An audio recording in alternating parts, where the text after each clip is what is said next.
اعوذ باللہ من الشیطان اللعین الرجیم بسم اللہ الرحمن الرحیم رب اشرح لی صدری ویسر لی امری واحلل عقدۃ من لسانی یفقہوا قولی ان اللہ وملائکتہ یصلون علی النبی یا ایہا الذین آمنوا صلوا علیہ وسلموا تسلیما۔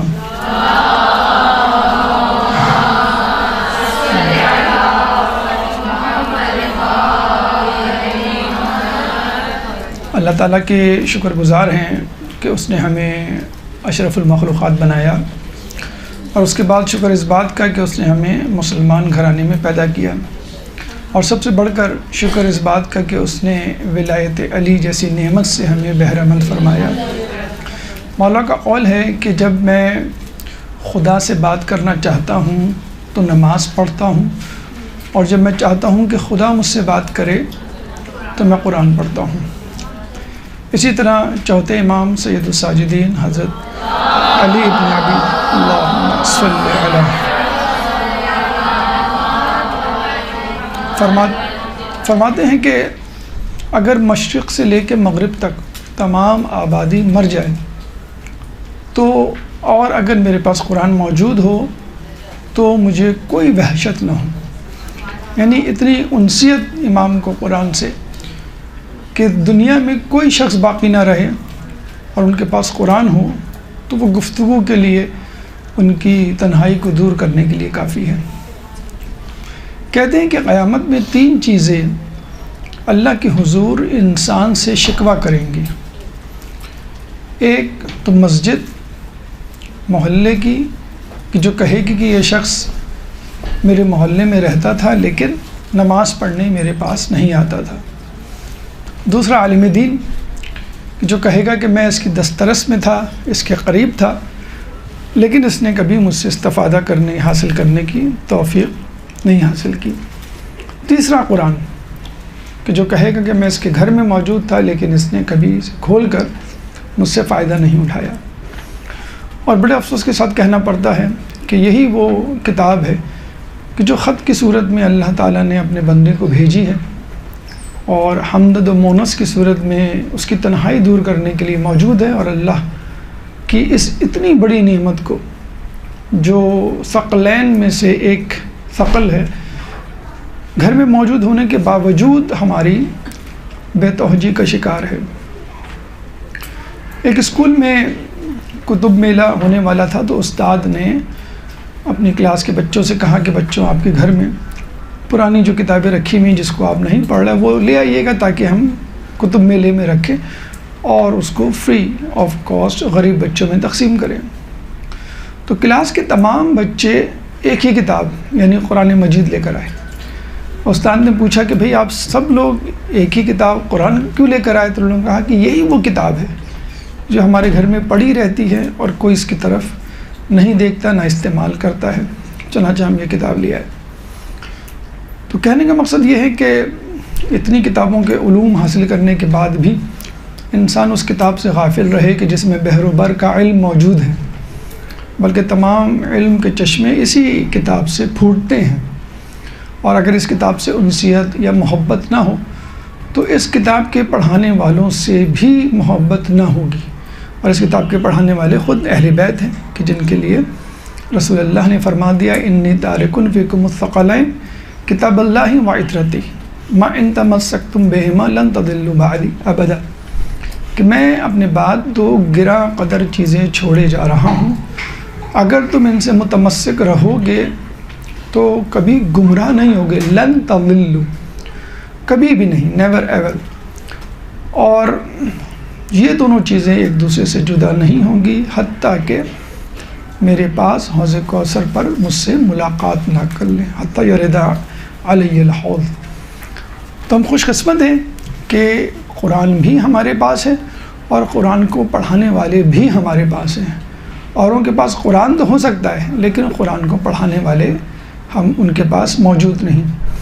تو قرآن کو پڑھنے کے لیے جو سب سے اہم نقطہ بات ذہن میں رکھنی چاہیے وہ ہے ان کے اساتذہ، ان کے پڑھانے والے۔ اگر آپ نے قرآن کے پڑھانے والوں سے قرآن کو نہیں سمجھا تو پھر آپ شیطان کی طرح قیاس اور اس کے بعد گمراہی کا شکار ہو جائیں گے. جیسے کہ ہم نے دیکھا کہ قرآن کے ہوتے ہوئے بھی یہ امت مسلمہ 73 فرقوں میں بٹی ہوئی ہے، اسی وجہ سے کہ ہر شخص نے قرآن تو لے لیا لیکن قرآن کا استاد کسی اور کو قرار دیا. اس کو نہیں قرار دیا کہ جس کے لیے رسول اللہ نے حدیث ثقلین بیان کی تھی. چنانچہ اسی اہمیت کو مد نظر رکھتے ہوئے آج سورہ حل عطا، سورہ انسان یا سورہ دہر کا انتخاب کیا گیا ہے. اس سورہ کے بارے میں کہا یہ جاتا ہے کہ یہ وہ سورہ ہے کہ جس کو اگر کوئی شخص تلاوت کرے تو اللہ تعالیٰ اس کو جنت اور جنت کے لباس سے آراستہ کرے گا. یہ وہ سورہ ہے کہ جس کے بارے میں کہا جاتا ہے کہ جو شخص جمعرات کے دن سورہ حل عطا پڑھے تو اللہ تعالیٰ اس کو قیامت کے دن رسول اللہ کی ہمراہی نصیب فرمائے گا. اب یہاں پر رک کے ایک سوال پیدا ہوتا ہے، کیا فقط سورہ حل عطا پڑھنے سے اتنی بڑی نعمت ہے؟ یعنی سب کچھ تو مل گیا آپ کو، جنت اور جنت کا سب سے بہترین شخصیت رسول اللہ، تو ہم سورہ پڑھیں اور پھر ہماری مرضی جو چاہیں ہم کریں؟ ایسا نہیں. سورہ حل عطا ہی کیا، کوئی بھی سورہ، کوئی بھی آیت قرآن کی پڑھنے کے بعد اس کی فضیلت کو اگر درک کرنا ہے تو پہلے اس کے مفہوم کو درک کرنا ہوگا اور اس کے بعد اس آیت میں موجود پیغام اور حکم پر عمل پیرا ہونا ہوگا، ورنہ آپ کو وہ فضیلتیں نہیں ملیں گی. چنانچہ ضروری ہے ہمارے لیے کہ اس سورہ حل عطا میں موجود پیغامات کو سمجھیں اور تہیہ کریں کہ اس پہ انشاءاللہ تعالی ہم عمل کریں گے.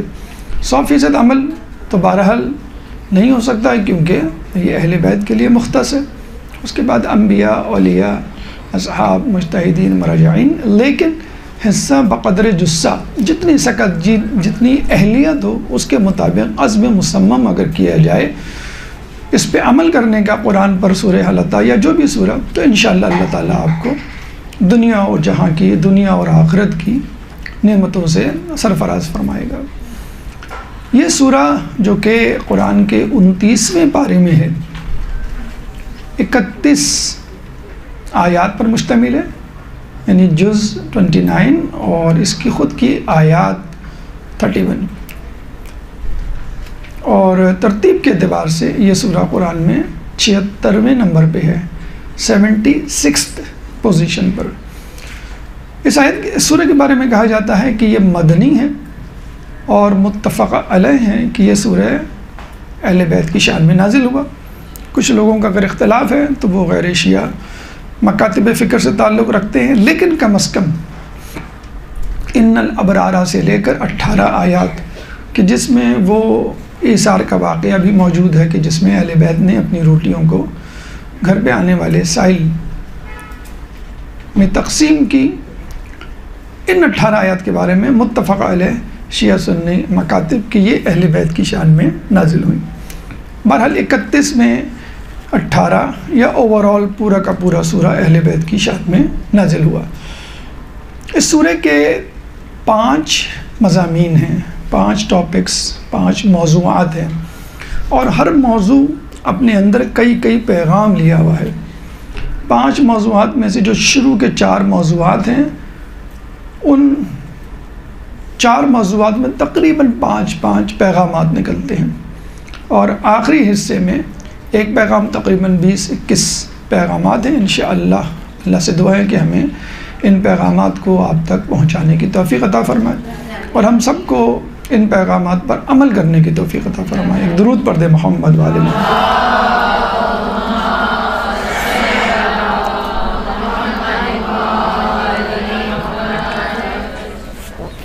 سب سے پہلے تو اس سورہ کا نام حل عطا بھی ہے، انسان بھی ہے اور دہر بھی ہے. بسم اللہ الرحمن الرحیم. حل عطا علی الانسان حین من الدہر لم یکن شیئا مذکورا. کیا انسان پہ کوئی ایسا وقت نہیں گزرا کہ وہ دنیا میں کوئی خاص قابل ذکر شے تھا ہی نہیں، بلکہ کوئی قابل ذکر شے تھا ہی نہیں۔ تو حل عطا بھی آ گیا، لفظ انسان بھی آ گیا اور دہر بھی آ گیا۔ بلکہ حل عطا کے لفظ کو تو خود علامہ اقبال نے اہل بیت کے حوالے سے استعمال کرتے ہوئے کہا کہ بانوئے آں تاجدار حل عطا مرتضیٰ و مشکل کشا و شیر خدا۔ بی بی سیدہ کی فضیلت بیان کرتے ہوئے، بی بی مریم سے تقابل کرتے ہوئے کہ بی بی مریم کے پاس ایک ہی فضیلت کی نسبت تھی اور وہ تھی حضرت عیسیٰ علیہ السلام کے حوالے سے، اور جناب سیدہ کے پاس 3 نسبتیں تھیں کہ وہ رسول اللہ کی چہیتی بیٹی تھی، واحد اکلوتی بیٹی، اس کے بعد جناب حسنین کی مادر گرامی جنت کے سردار، اور جناب مرتضیٰ کی زوجہ، 3 نسبتیں۔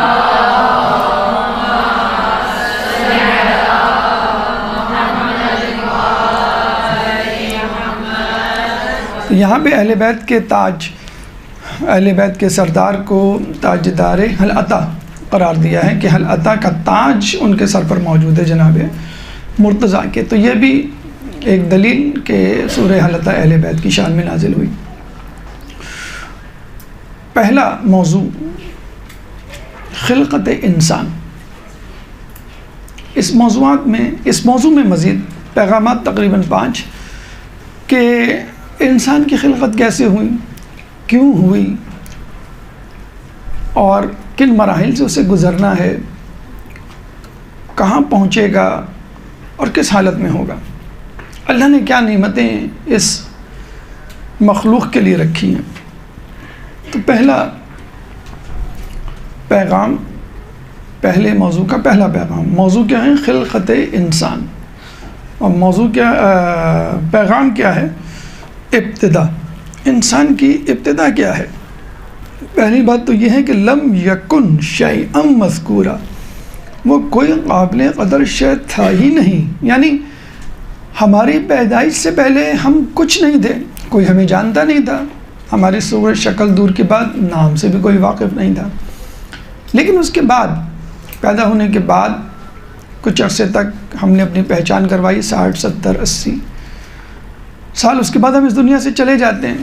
تو چلے جانے کے بعد شاید کوئی 50 سال ہمیں یاد رکھے، ہماری اولاد 100 سال یاد رکھے، شاید ہماری اولاد کی اولاد، ہمارے پوتے پوتیاں، نواسے نواسیاں، اور اس کے بعد شاید آہستہ آہستہ لوگ ہمیں بھول جائیں۔ 100 200 سال بعد ہماری شخصیت بلکہ ہماری قبر بھی لوگوں کو یاد نہ ہو۔ تو نہ ہم اپنی پیدائش سے پہلے کوئی قابل ذکر تھے، یکسر نہیں تھے، اور پیدائش کے بعد، زندگی گزارنے کے بعد، اپنی موت کے بعد کچھ عرصے تک شاید یاد رکھے جائیں، اس کے بعد لوگ چاہے جائے کہ ہم کوئی ایسا کارنامہ انجام دیں، انبیاء، ائمہ اور ان کے پیروکاروں کی طرح، کہ لوگ ہم کو یاد رکھیں، یا کوئی اور طریقے سے۔ بہرحال تو نہ پہلے ہم قابل ذکر تھے، نہ بعد میں ہم قابل ذکر تھے۔ جب آپ کہیں گے کہ بھائی ہم ان بٹوین، اپنی ابتدا اور اپنے انجام کے درمیان جو زندگی گزار رہے ہیں اس وقت تو قابل ذکر ہیں، تو ہم یہی کہیں گے کہ آپ اپنے آغاز کو دیکھیے، کیا تھے آپ؟ اللہ فرماتا ہے اِنَّا خَلَقْنَا الْإِنسَانَ مِن نُطْفَةٍ أَمْشَاجٍ، کہ بے شک ہم نے انسان کو نطفے سے پیدا کیا، ملے جلے مخلوط نطفے سے پیدا کیا۔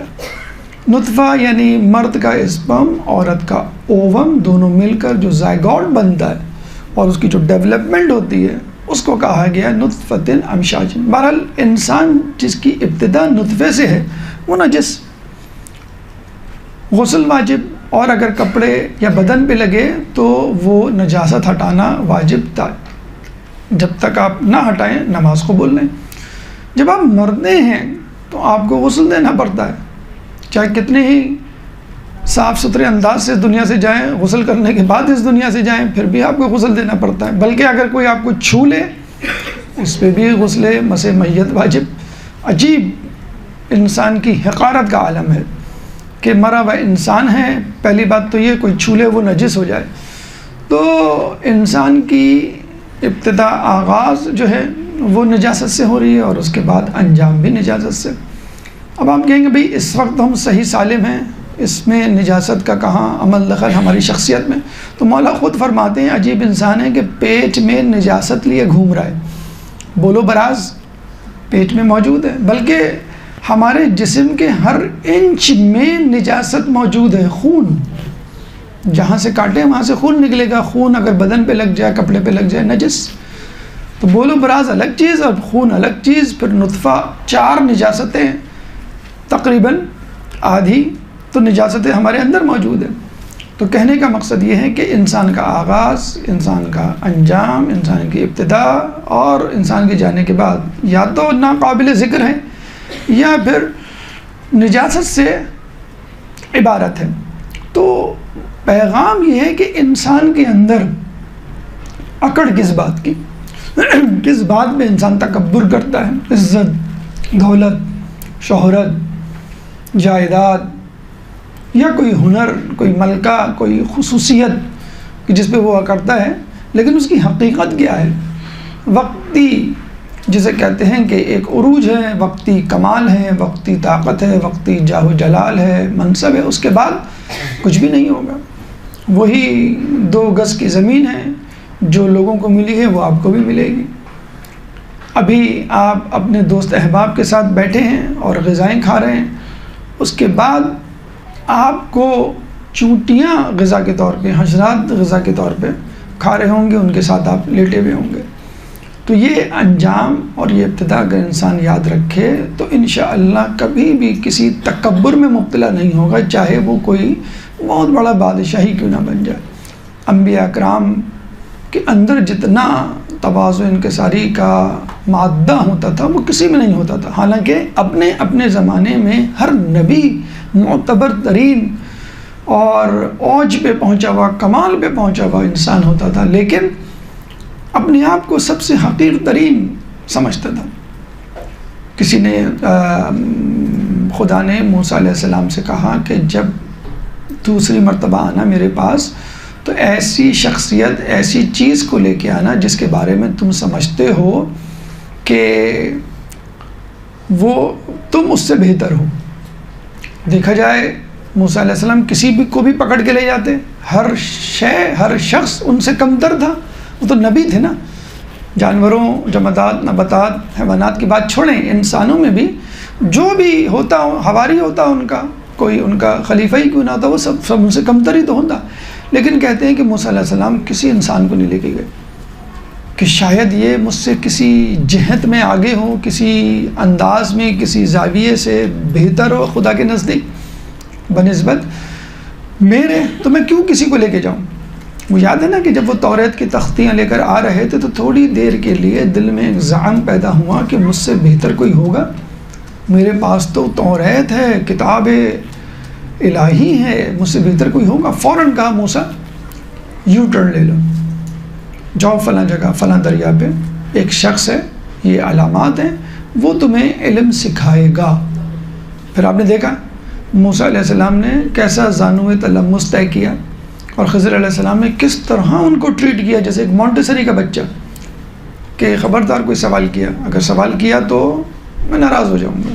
موسیٰ علیہ السلام نے ایک سوال کیا، پھر معذرت چاہی، پھر دوسرا سوال کیا، کہا کہ بھئی میں نے تمہیں کہا تھا کوئی سوال نہیں، پھر تیسرا سوال کیا تو کیا کہا، ھذا فراق بینی و بینکم، کہ اب میرے اور تمہارے درمیان، جیسے کہ ٹیچر کلاس سے نکال دیتا نا کہ بس ٹھیک ہے اب آپ نکل جائیں، اب اس کلاس میں بیٹھنے کے قابل ہیں۔ یہ موسیٰ علیہ السلام کی حیثیت اور اوقات ان کو یاد آئی۔ ایک دفعہ موسیٰ علیہ السلام گڑھا کھود رہے تھے، پتھر کے اندر ایک کیڑا نظر آیا، تو موسیٰ علیہ السلام نے کہا کہ اللہ نے اس کیڑے کو کیوں پیدا کیا، یعنی زمین کے اندر، پتھر کے اندر کیڑا۔ تو اللہ نے کہا کہ پھر اللہ سے پوچھا کہ اللہ مجھے بتا تو نے اس کیڑے کو پیدا ہی کیوں کیا، یعنی کیا اس کی افادیت، چھوٹا سا تھوڑا سا نقطۂ برکت ہو، کیڑا ہے۔ تو اللہ نے کہا اے موسیٰ یہ کیڑا بھی یہی پوچھ رہا ہے کہ تو نے موسیٰ کو کیوں پیدا کیا۔ تو وہی بات ہے کہ اینگل کی بات، زاویے کی بات، آپ اپنے آپ کو کچھ سمجھ رہے ہیں، وہ سامنے والا جو ہے وہ آپ کو کچھ سمجھ رہا ہوتا ہے. تو وہ کیڑا کہہ رہا ہے کہ تو نے موسیٰ کو کیوں پیدا کیا, یہ کس نعوذ باللہ کر کے آ جائے, یہ کس کھیت کی مولی. موسیٰ کہہ رہے ہیں کہ بھئی یہ کون ہے, اس کی کیا ضرورت. اور پھر وہ تختی والا واقعہ, تو موسیٰ علیہ السلام کو اچھی طرح اندازہ ہو گیا تھا کہ مجھے جو ہے کسی کو کمتر نہیں سمجھنا ہے. تو کہتے ہیں کہ وہ جب جا رہے تھے تو جاتے ہوئے کتا نظر آیا, مجزوم, وہ برس مبروس کتا جو نا, برس جس کو ہو گیا. تو کہا کہ یہ تو مجھ سے کمتر ہوگا, تو اس کو لے لیا اور راستے میں کوہ طور پہ جانے سے پہلے اس کو بھی چھوڑ دیا. کچھ پتہ نہیں, مطلب جب کیڑا مجھ سے کہہ سکتا ہے خدا سے کہ اس موسیٰ کو کیوں پیدا کیا, تو خدا نخواستہ. تو کہنے کا مقصد یہ ہے کہ اپنے آپ کو, عیسیٰ علیہ السلام کے بارے میں کہا جاتا ہے کہ اپنے حواریوں کے پیر دھو دھو کے پیتے تھے. مطلب یہ تو محاورہ اردو میں, پیر دھویا کرتے تھے. اور وہ منع کرتے تھے, کہہ لیں گے نہیں, اللہ تعالیٰ نے مجھے تمہاری خدمت کے لیے پیدا کیا. تو یہ انداز ہمارے انبیاء کا تھا. رسول جب آتے تھے لوگوں میں بیٹھتے تھے تو کچھ لوگ ڈر جایا کرتے تھے. تو رسول کہا کرتے تھے کہ میں کوئی بادشاہ تھوڑی ہوں جو تم مجھ سے ڈرو. اور جب بیٹھ جاتے تھے تو لوگوں میں کوئی اجنبی شخص آتا تھا تو پوچھتا تھا کہ تم میں محمد کون ہے. یعنی اتنا گھل مل جاتے تھے لباس, نشست و برخاست کے حوالے سے, نہ کوئی جگہ کوئی خاص معین کہ وہاں بیٹھیں کہ لگے کہ ہاں بھی یہ بیچ میں بیٹھے ہیں, دیوار سے ٹک لگا کے بیٹھے ہیں, تکیے پہ جھک کے بیٹھے ہیں. تو تم میں سے محمد کون ہے, تو بتایا جاتا تھا کہ یہ محمد ہے. تو ہمیں بھی چاہیے کہ اپنے اندر تواضع و انکساری پیدا کریں, کیونکہ ہم کچھ نہیں تھے اور کچھ بھی نہیں ہوں گے. آغاز و انجام ہمارا نجس العین جسے کہتے ہیں, اور خود اپنے اندر بھی نجاست لیے گھوم رہے ہیں. اس کے بعد اللہ تعالیٰ فرماتا ہے نبتلیہا انا خلقنا الانسان من نطفۃ امشاج نبتلیہ, کہ ہم تمہیں آزمائیں گے. یہ دوسرا پیغام. موضوع پہلا کیا ہے, خلقت انسان, پہلا پیغام ابتدا, جس کا آخر یہ ہے کہ انکساری اختیار کریں. دوسرا پیغام نبتلیہ, کہ ہم تمہیں آزمائیں گے. اللہ تعالیٰ سورہ بقرہ آیت نمبر 155 156, سورہ بقرہ قرآن کا دوسرا سورہ ہے, چیپٹر 2 ورس نمبر 155 156. وَلَنَبْلُوَنَّكُمْ بِشَيْءٍ مِّنَ الْخَوْفِ وَالْجُوعِ وَنَقْصٍ مِّنَ الْأَمْوَالِ وَالْأَنفُسِ وَالثَّمَرَاتِ وَبَشِّرِ الصَّابِرِينَ الَّذِينَ إِذَا أَصَابَتْهُمْ مُصِيبَةٌ قَالُوا إِنَّ لِلَّهِ وَإِنَّا إِلَيْهِ رَاجِعُونَ. وَلَنَبْلُوَنَّكُمْ, لام مفتوحہ ایک تاکید, نون تاکید خفیفہ دوسری تاکید, نون تاکید ثقیلہ تیسری تاکید. انگلش میں ہم کہتے ہیں you should do it. Should ایک تاکید, ایمفیسائز کرنے والا ایک ورڈ. پھر ہم کہتے ہیں یو مسٹ ڈو اٹ, تم کو یہ ضرور کرنا چاہیے. اس کے بعد سپرلیٹو یا تھرڈ ڈگری کی تاکید انگلش میں بھی نہیں ہے, لیکن عربی میں ہے, کہ وسیع زبان ہے. تو لام مفتوحہ اور پھر نون تاکید ثقیلہ, دو تاکید کے برابر ہے, جزم کے بعد تشدید آتی ہے. تو تین تاکیدات اللہ لگا رہا ہے اور کہہ رہا ہے وَلَنَبْلُوَنَّكُمْ, ہم تمہیں ضرور بالضرور آزمائیں گے. یعنی بالکل تمہیں اس میں کوئی شک نہیں ہونا چاہیے, ہم تمہیں بالضرور آزمائیں گے. بِشَيْءٍ, کسی بھی چیز سے, مثلا من الخوف, خوف, جان کا خوف, عزت کا خوف, مال لٹ جانے کا خوف, کوئی نقصان, کوئی حادثہ وغیرہ وغیرہ. اور آج کل ہر انسان, خصوصاً کراچی, پاکستان یا مسلم ممالک میں تو خوف کا ہی جسے کہتے ہیں کہ ڈیرا ہے. اور اس قسم کا خوف مغربی ممالک میں بھی ہے, نعمتوں اور چیزوں, آرام و آسائش کے چھن جانے کا خوف وہاں بھی, اور چیزوں کی جو ہے وہ خوف والی شے موجود ہے وہاں پہ. من الخوف والجوع, بھوک سے. آپ دیکھ لیجئے افریقہ میں, مغربی جو افریقی ممالک ہیں, بھرے میں ایسے علاقے کے جہاں پہ لوگ بھوک سے مر رہے ہیں. اچھا, اپنی پسند کا کھانا نہ ہونا بھی دیکھا جائے, آپ کو اپنی پسند کی چیز نہ ملے, پیٹ بھر کے نہ ملے, آج کل بھی پاکستان کے گاؤں دیہاتوں میں ایسے ہیں. تو من الخوف والجوع ونقص من الاموال, اموال پیسے میں کمی. بھئی مہنگائی ہو گئی تو ایک چیز جو پہلے 10 روپے کی تھی اب 20 روپے کی, تو وہ اب آدھی لیں گے اب, تو آپ کے مال میں کمی ہو گئی.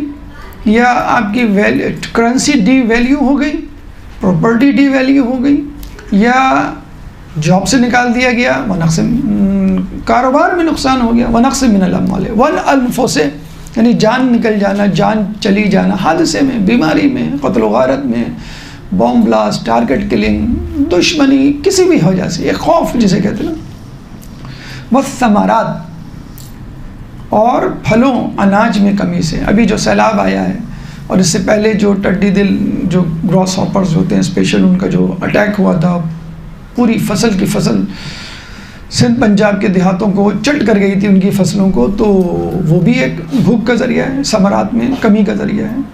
تو اب ٹھیک ہے، اس کی وجوہات کچھ بھی ہوں گی، سازش ہوگی، سیاسی ناگفتگی یا ابتری ہوگی، انسان کی خود کوتاہی ہوگی، لیکن بہرحال مصیبتیں، پریشانیاں اور آزمائشیں آئیں گی۔ وَبَشِّرِ الصَّابِرِينَ الَّذِينَ إِذَا أَصَابَتْهُمْ مُصِیبَةٌ، اور خوشخبری سنا ان لوگوں کو کہ جو مصیبت کے آنے پر کہتے ہیں، کیا کہتے ہیں؟ اِنَّ لِلَّهِ وَإِنَّ إِلَيْهِ راجعون، ہم اللہ کی طرف سے آئے ہیں اور ہمیں اللہ کی طرف جانا ہے۔ کہتے ہیں کہ یہ جملہ اِنَّ لِلَّهِ وَإِنَّ إِلَيْهِ راجعون امیر المومنین حضرت علی ابن ابی طالب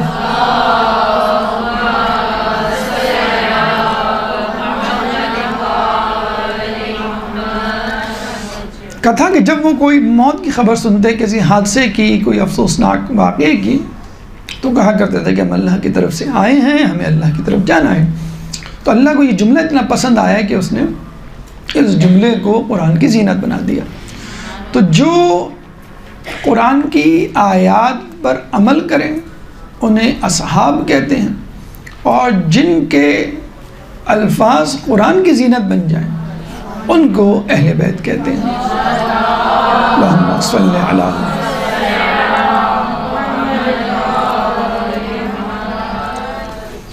تو ہماری نسلیں جو چھوٹی چھوٹی باتوں پہ پریشان ہو جاتی ہیں کہ بھئی لائٹ چلی گئی مثلا، یا جو ہے کھانا جو ہے وہ اپنی پسند کا نہیں پکا یا نہیں ملا ان کو، یا کوئی ڈریس خریدنا تھا وہ امی نے وہ نہیں دلایا جو چاہیے تھا، آئی فون یا بڑے اچھے اچھے ماڈل نئے جدید موبائل نہیں ملے، گاڑی ملی وہ نہیں ملی، یا مکان یا جائیداد یا کوئی بھی چیز آپ کو اپنے لیول، اپنی چیز اپنے جو خوابوں کے مطابق ہے وہ نہیں ملتی، یا ملتی بھی ہے تو عارضی طور پہ ہوتی ہے، اور پھر جو ہے اس کی وہ خوبصورتی، وہ کشش، وہ ملکہ، وہ ہنر، وہ چیز جس کی وجہ سے آپ اس کو دیکھ کے خریدتے ہیں وہ چیز نہیں ہوتی۔ شادی ہوتی، شریک حیات، آپ کو ویسا نہیں ملتا جو آپ نے سوچا ہوتا ہے۔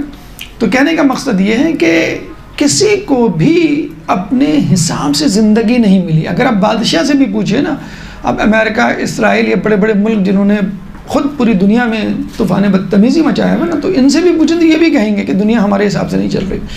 تو جب دنیا کے طاقتور ممالک کے طاقتور حکمران بھی پریشان ہے کہ دنیا ہمارے حساب سے نہیں چل رہی، تو آپ کے اور میرے حساب سے کیا چلے گی؟ چھٹے امام نے ایک دفعہ فرمایا کہ دیکھو، محال چیزوں کی تمنا نہ کرو۔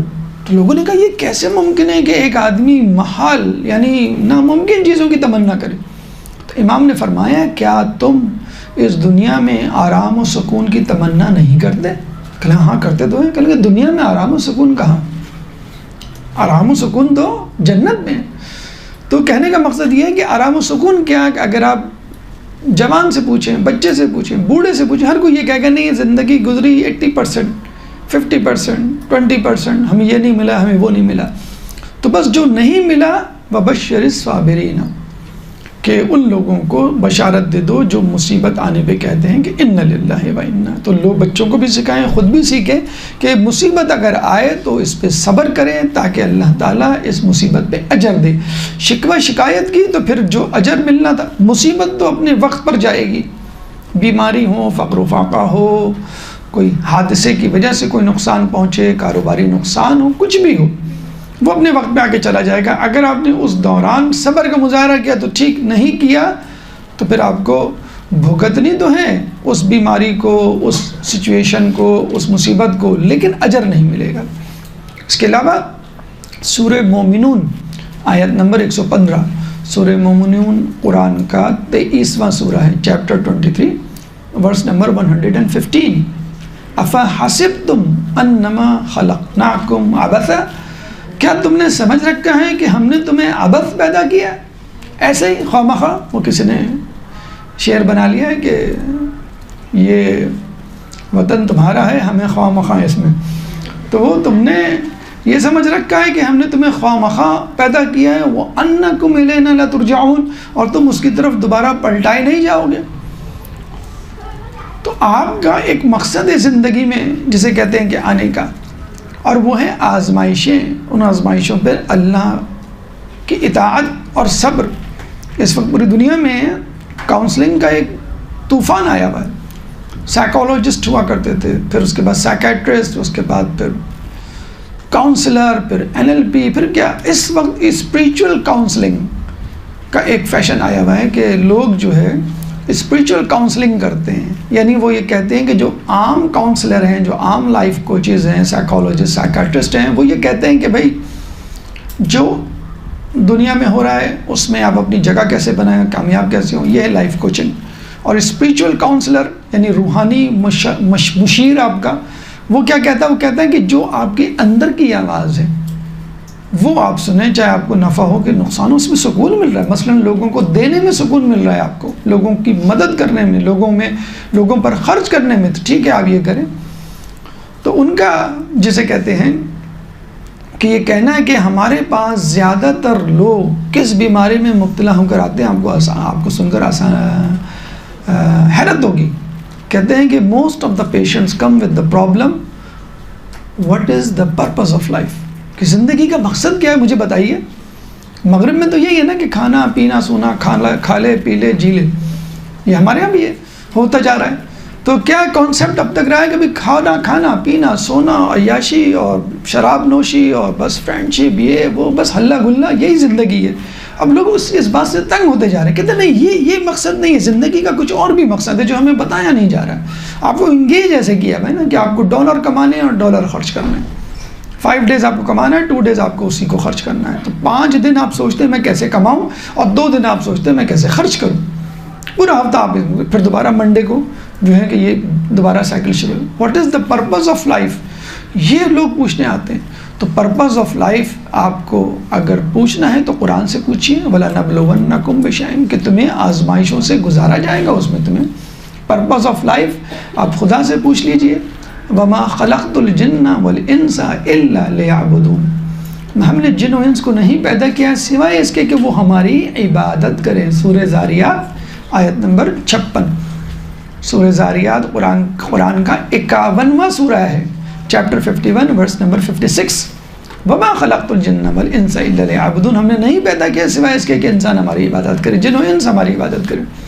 اس کا جواب کیا ہونا چاہیے، رسپانس کیا ہونا چاہیے انسان کا؟ اِنَّ صَلَاتِي وَنُسُكِي وَمَحْيَايَ وَمَمَاتِي لِلَّهِ رَبِّ الْعَالَمِينَ۔ سورہ انعام آیت نمبر 162، سورہ انعام قرآن کا 6واں سورہ ہے، چیپٹر 6 ورس نمبر 162۔ ان صلاتی، میری نماز، و نسکی، میری قربانی، و محیایا، میری زندگی، و مماتی، میری موت، للہ رب العالمین، اللہ کے لیے۔ نماز اللہ کے لیے سمجھ میں آتا، قربانی اللہ کے لیے سمجھ میں آتا ہے، جان دینا اللہ کے لیے وہ بھی سمجھ میں آتا ہے۔ آپ نے جہاد کیا، آپ کی جان چلی گئی، ایک مشکل کاز کے لیے، حق کی آواز بلند کرنے کے لیے کھڑے ہوئے آپ کو مار دیا جاتا ہے، یہ بھی سمجھ میں آتا ہے۔ لیکن وَمَحْيَايَ، میری زندگی تیرے لیے، یہ ایک دقت طلب بات ہے، سمجھنے والی بات ہے، سب سے مشکل امر یہی ہے۔ صبر کرنا بھی اتنا مشکل، وہ شہادت دینا بھی اتنا مشکل کام نہیں۔ کہتے ہیں کہ شہداء جن کے بارے میں کہا جاتا ہے کہ بغیر حساب کتاب کے جنت میں جائیں گے، بہت بڑے درجات ہوں گے، کہتے ہیں جب شہداء جنت میں داخل ہوں گے تو دیکھیں گے پہلے سے کچھ لوگ نور کے ممبروں پہ بیٹھے ہوئے، اور شہداء حیران ہوں گے کہ یہ کون لوگ ہیں جو ہم سے پہلے جنت میں اور نور کے ممبروں پہ، تو یقیناً ہم سے بہتر ہے، تو یہ کون لوگ ہیں؟ لوگوں کو کہا جائے گا یہ وہ لوگ ہیں جو صبر کیا کرتے تھے۔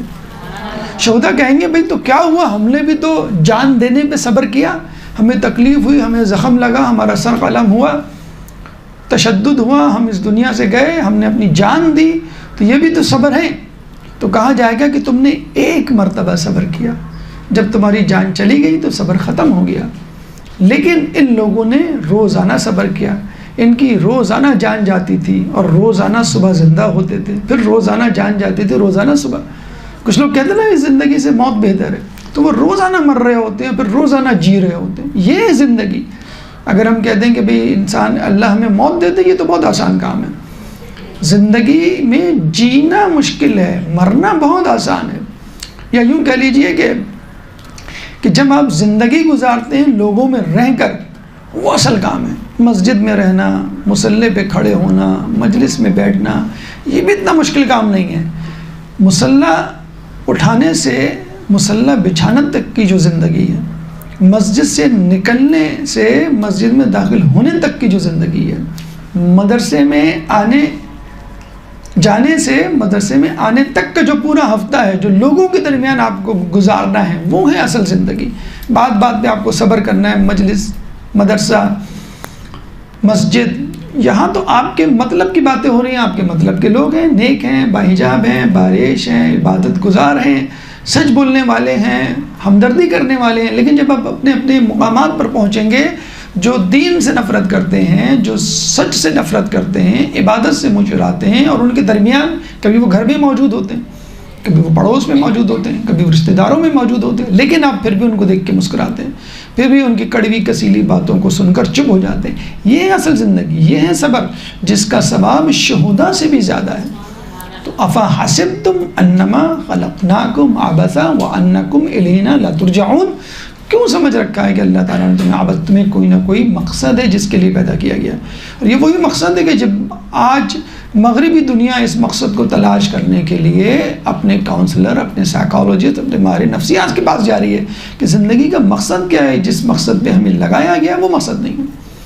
اللہ تعالیٰ سورہ کے پہلے موضوع خلقت انسان میں جو دوسرا پیغام دیتا ہے وہ ہے نبتلی ہے، ہم تمہیں آزمائیں گے. اب ایک انسان یہ کہہ سکتا ہے کہ بھئی آزمائیں گے تو یہ تو بڑی مشکل ہو گئی، اب پتہ نہیں ہم اس آزمائش میں پورا اترے نہ اتریں، اس امتحان کو کامیابی سے عبور کریں کہ نہیں کریں.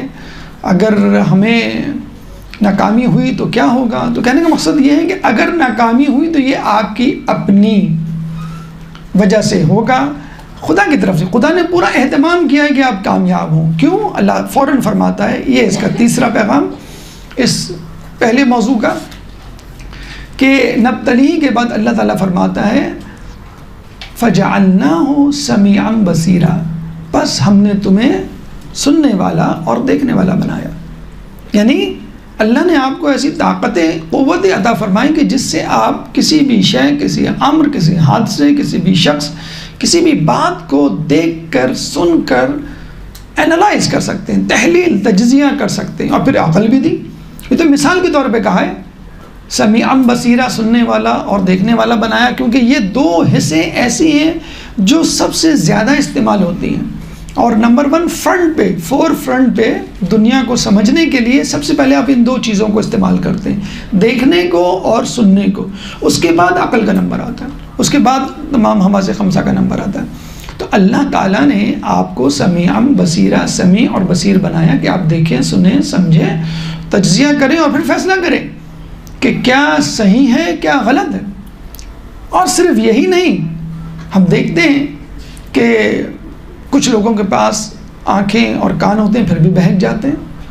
تو اللہ تعالیٰ نے ایک اور انتظام کیا جو انبیاء کی صورت میں، ائمہ کی صورت میں اللہ فرماتا ہے انا ہدیناہ السبیل، ہم نے تمہاری رہنمائی صراط مستقیم کی طرف کر دی. یعنی ایک تو عقل و شعور دیا ہے، اس کو ہم کہتے ہیں کہ ان بلڈ سافٹ ویئر. آپ کی موبائل میں ان بلڈ سافٹ ویئر ہوتا ہے نا، اس کے بعد جو باہر کے سگنلز ہیں، باہر کی کیلکولیشن ہے، یعنی اس کے اندر کیلکولیٹر موجود ہوگا تو یہ کام کر کے آپ کو بتائے گا نا. اور جب تک آپ کیلکولیٹ کرنے کے لیے نمبرز نہیں لکھیں گے یہ کام نہیں کرے گا. اسی طرح اس میں جو ہے وہ فوٹو کھینچنے کے لیے، اسنیپ کھینچنے کے لیے کیمرہ موجود ہے، لیکن جب تک آپ اس کو استعمال نہیں کریں، کوئی منظر سامنے نہیں ہوگا، یا یوں کہہ لیجئے کہ اندھیرا ہوگا تو فائدہ نہیں. تو ایک تو آپ کو آنکھیں چاہیے ہوتی ہیں اور ایک آپ کو روشنی بھی چاہیے ہوتی ہے. آنکھیں آپ کا ان بلڈ سافٹ ویئر ہے، اور روشنی باہر کی جو ہے وہ ضرورت ہے کہ جب تک روشنی نہیں ہوگی آپ دیکھیں گے کیسے. تو اللہ تعالیٰ نے سمیعاً بصیرہ کی صورت میں آپ کو سمیع اور بصیر بنایا. اس کے بعد اِنَّا هَدَيْنَاهُ السَّبِيلَ، ہم نے تمہیں راہ دکھا دی کتاب دے کر، ہم نے تمہیں راہ دکھا دی رسول بھیج کر، یا اس کے بعد ائمہ بھیج کر، کتاب اور کتاب کا استاد. تو داخلی حوالے سے وہ بھی ضروریات پوری کر دی، دیکھنے والا، سننے والا، سمجھنے والا. پھر اعضاء جوارح میں طاقت رکھی کہ عبادت کر سکیں، روزہ رکھ سکیں، حج کی صعوبتیں برداشت کر سکیں. تو آپ کو ایک مکمل جسم دی، اعضاء جوارح، حواس خمسہ، عقل کی صورت میں طاقت دی، سکت دی. اور اس کے بعد ایکسٹرنل فیکٹر، خارجی عوامل، یعنی نبی اور کتاب. نبی موجود ہو تو نبی سے پوچھ لیں، نبی موجود نہ ہو تو کتاب کھول کر پڑھ لیں، قرآن کھول کر پڑھ لیں. تو داخلی اور خارجی حوالے سے آپ کو مکمل ہدایت دے دی. اس کے بعد اللہ فرماتا ہے کہ اس کے باوجود اللہ نے کوئی زور زبردستی نہیں کی، مکمل اختیار دیا. اس پہلے موضوع کا چوتھا پیغام، اما شاکرا و اما کفورا. چاہو تو تم شکر گزار بندے بنو، چاہے تو تم کفران نعمت کرو، کافر بنو. ایک دفعہ رسول کے پاس ایک شخص آیا، کہنے لگا کہ میرا بھائی کرسچن ہو گیا، عیسائی ہو گیا، میں اس کو چاہوں تو زور زبردستی اسلام میں داخل کر سکتا ہوں، مجبور کر سکتا ہوں اسلام لانے پر. تو یہ آیت اتری، لا اکراہ فی الدین، دین میں جبر نہیں ہے، زبردستی نہیں ہے، ورنہ ہر نبی تلوار لے کر آتا. رسول اللہ نے بھی جو تلوار نکالی وہ ڈیفینس، دفاع کے طور پہ اتاری. یہ نہیں کہ تم مجھ کو مان لو نبی، ورنہ میں تمہاری گردن اڑا دوں گا. اس طرح تو ہر کوئی. نبیوں کو نبی کیوں نہیں، بادشاہ کیوں نہیں بنایا؟ اسی لیے نہیں بنایا کہ بادشاہ بنا دیتے تو سب کے سب مسلمان ہو جاتے. لوگ اکثر کہتے ہیں نا کہ بھئی ائمہ کو خلافت بھی دی گئی تھی ولایت کے ساتھ، بلکہ خلافت ولایت کا حصہ ہے، تو ہمارے ائمہ اس سے کیوں محروم رہے؟ اگر ان کے پاس کرسی، اقتدار، حکمرانی ہوتی، خلافت ہوتی تو کتنا ہمارا مذہب پھلتا پھولتا نہیں. تو اسے کہتے ہیں کہ ہر ایرا غیرہ نتو خیرہ آپ کے پاس جمع ہو جاتا کہ بھئی کرسی اقتدار ان کے پاس ہے، اگر نہیں مانا تو گردن اڑا دی جائے گی. اس عمل کا، اس ایمان کا کیا فائدہ ہوتا جو کرسی اور اقتدار کے رعب کی وجہ سے انسان قبول کرتا اور اسلام لاتا؟ صرف ایک نبی جناب سلیمان علیہ السلام، وہ بھی ان کے کہنے پر ریکویسٹ کی تھی انہوں نے کہ انبیاء، بادشاہوں کا دورہ ہے کہ بہت لوگوں کی بادشاہتیں پھیلی، تو مجھے ایسی بادشاہت دے کہ تمام بادشاہ حیران ہو جائیں. عمر کا صبا جو ہے وہ حیران ہو گئی تھی بالکل. تو اس لیے ان کو دی گئی تھی، ورنہ تو حقیقت تو یہ ہے کہ ابتلاءات، مسائل، پریشانیوں میں آپ اس دین کو سمجھیں اور اس دین میں داخل ہوں. تو اللہ تعالیٰ کہتا ہے کہ اما شاکرا و اما کفورا، کہ تم چاہو تو شکر کرنے والے بندے بنو، اس کو قبول کر لو، تم چاہو تو کفران نعمت کرو اور قبول نہ کرو. چوتھا پیغام اب اللہ تعالیٰ جو ہے وہ بتا رہا ہے کہ قبول کرنے والوں کا، شاکر لوگوں کا کیا انجام ہوگا، اور کفورا، کافر، کفران نعمت کرنے والوں کا کیا انجام ہوگا. کافروں کے لیے اللہ تعالیٰ یہ چوتھا پیغام ہے کہ پانچواں، پہلا پیغام کیا تھا؟ ابتدا. دوسرا پیغام آزمائش. تیسرا پیغام یعنی نعمتیں، آسائش جو کہ آزمائش کے لیے ہیں. چوتھا پیغام یعنی جبر نہیں ہے. اچھا، پانچواں پیغام کہ جس میں اللہ تعالیٰ نے سزا و جزا بتا دی ہے. جو انکار کرے گا، انا اعتدنا للکافرین سلاسلا واغلالا وسعیرا، کہ جو کفران نعمت کرے گا اس کے لیے ہم نے تیار کر رکھا ہے. کیا تیار کر رکھا ہے؟ عذاب کس طرح کا؟ سلاسلا، زنجیریں، اغلالا طوق، سعیرا شعلے. جہنم کی آگ کے بارے میں کہا جاتا ہے کہ جہنم کی آگ کو 1000 سال تک سلگایا گیا، وہ سرخ ہو گئی. پھر 1000 سال تک سلگایا گیا، وہ نیلی پڑ گئی. پھر 1 سال تک سلگایا گیا، وہ سیاہ پڑ گئی. اس وقت جہنم کی آگ سیاہ ہے. یعنی اب جہنم کی آگ میں جب خدا نخواستہ کوئی ڈالا جائے گا تو اس کو کچھ نظر نہیں آئے گا. دیکھیں، کچھ نظر نہ آنا، اندھیرا، گھٹا ٹوپ، سیاہی، یہ خود ایک ہیبت ناک ماحول ہے. آپ اپنے گھر میں ہوتے ہیں، لائٹ چلی جاتی ہے، گھبرا جاتے ہیں نا ایک دم سے. کوئی زلزلہ، طوفان، سیلاب کچھ بھی نہیں آیا، لیکن آپ کیا کہتے ہیں؟ فوراً لائٹ جلاؤ، کچھ نظر نہیں آ رہا، فوراً لائٹ جلائی جاتی ہے. تو یہ اندھیرا ہونا یہ خود ایک عذاب سے کم نہیں ہے. تو جہنم کی آگ کو سلگایا گیا، پہلے وہ سرخ ہوئی، پھر نیلی ہوئی، پھر اندھیرا چھا گیا۔ کہتے ہیں کہ جب تخلیق چادہ معصومین ہوئی تو ایک دم سے اندھیرا چھا گیا، تو فرشتے ہیبت سے کانپنے لگے اور کہنے لگے یا خدا اس کائنات میں روشنی کر، ہمیں کچھ نظر تو آئے۔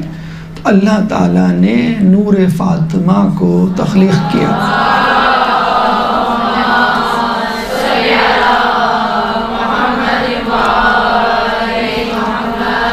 جس سے کائنات میں روشنی ہوئی اور لوگوں کو صبر آیا۔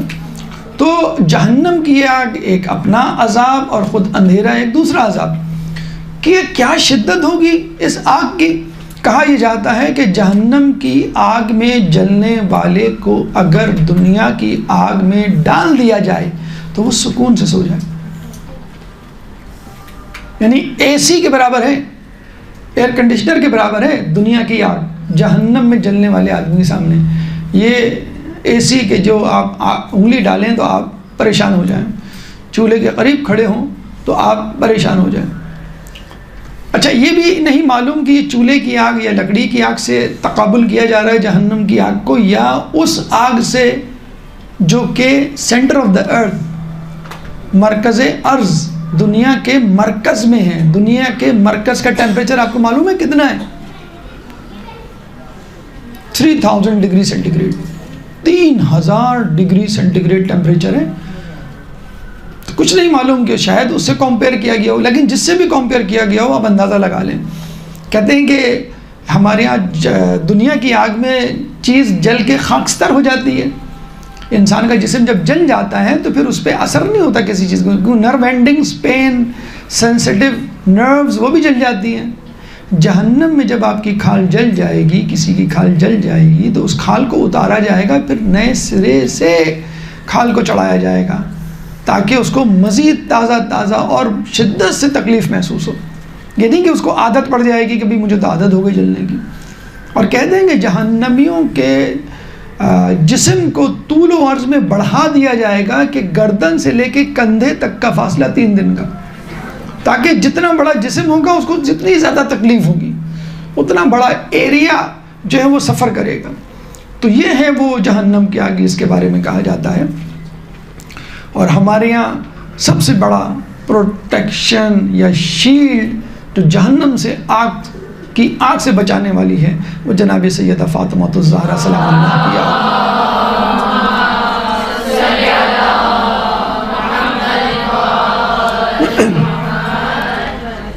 اس کے بعد نیک لوگوں کی جزا، سزا کا تذکرہ ہو گیا۔ جزا کا ان الابرار یشربون من کاس کان مزاجھا کافورا، اور نیک لوگ ان پیالوں میں پیئیں گے کہ جن پیالوں میں کافور کی آمیزش ہوگی۔ کافور جو لذت وغیرہ کے لیے کسی پکوان میں ڈالا جاتا ہے، اور یہ کسی چیز کا امتزاج یا اس کی زیادتی اس لیے کی جاتی ہے کہ تاکہ 2 قسم کے ٹیسٹ جمع ہو جائیں۔ ہم خود اپنے علاقوں میں پیتے ہیں، لمکا ڈرنک پیتے ہیں، جب تک لیمو نہ ہو تو وہ لمکا نہیں کہلائے گا۔ ہم جو شیک پیتے ہیں اس میں جو ہے وہ کوئی فروٹ ڈال دیا جاتا ہے، اس کو پھر بنانا شیک یا جو بھی مینگو شیک کا نام دے دیا جاتا ہے۔ ہم جو آئس کافی پیتے ہیں اس میں چاکلیٹ کی ٹاپنگ ہوتی ہے۔ تو اللہ کو معلوم تھا کہ زمانہ آئے گا ٹرمرک کافی جو ہے اسٹار بکس والوں نے نکالی ہوئی ہے، تو وہ ٹاپنگ اسی لیے ہے کہ اس کی لذت جو ہے مزہ دوبالا ہو جائے۔ تو اللہ تعالیٰ نے بھی اس طرح کی جو ہے وہ ٹاپنگ یا اس قسم کی جو ہے لذت ہے، تو بس ایک نعمت ہے جس کا تذکرہ کیا گیا ہے۔ تو یہ ہے وہ جزا و سزا۔ اچھا یہ جو جزا و سزا ہے اللہ نہ بھی بتلائے تو بھی آپ کے اندر موجود ہے۔ جنہوں نے بیالوجی پڑھی ہے انہوں نے پڑھا ہوگا کہ ہمارے برین میں ایک پارٹ ہے جس کو ہم کہتے ہیں ہائپوتھیلمس۔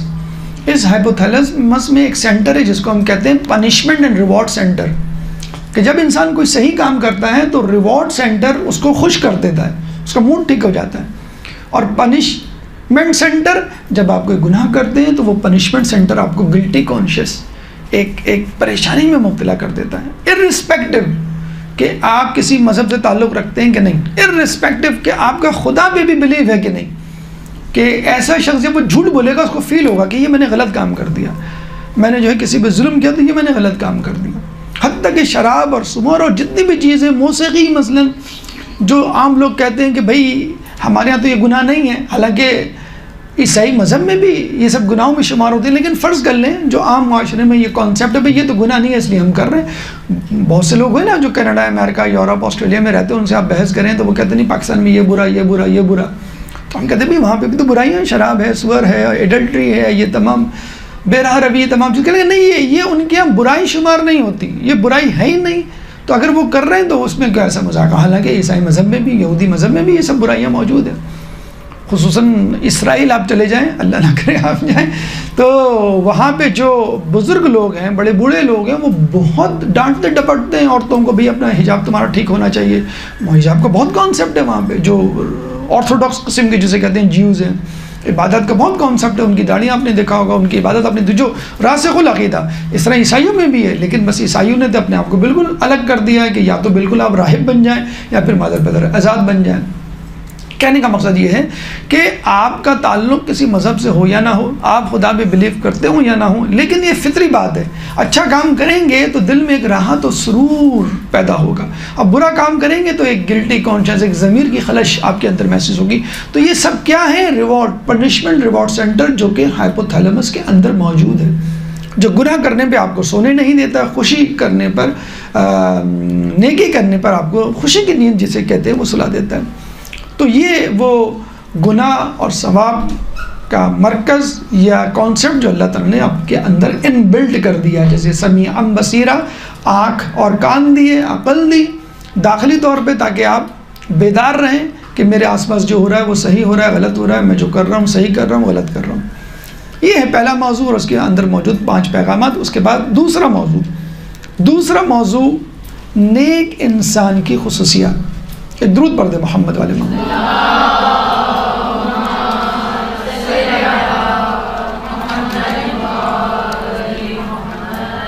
اللہ تعالیٰ 7ویں، 8ویں اور 9ویں 7, 8 and 9 ورسز آیات میں نیک انسانوں کی خصوصیات بتلا رہا ہے، اور ان خصوصیات میں وہ واقعہ بھی مذکور ہے، اس کی طرف اشارہ ہے کہ جس میں کہا جاتا ہے کہ ایک دفعہ رسول اصحاب کے ساتھ اہل بیت کے گھر جاتے ہیں تو پتہ چلتا ہے کہ جناب حسن حسین بیمار ہیں، بلکہ ان کی عیادت کے لیے جاتے ہیں، تو وہ جناب سیدہ اور علی مرتضیٰ سے کہتے ہیں کہ تم دونوں جو ہیں کوئی نظر مان لو تاکہ تمہارے بچے ٹھیک ہو جائیں۔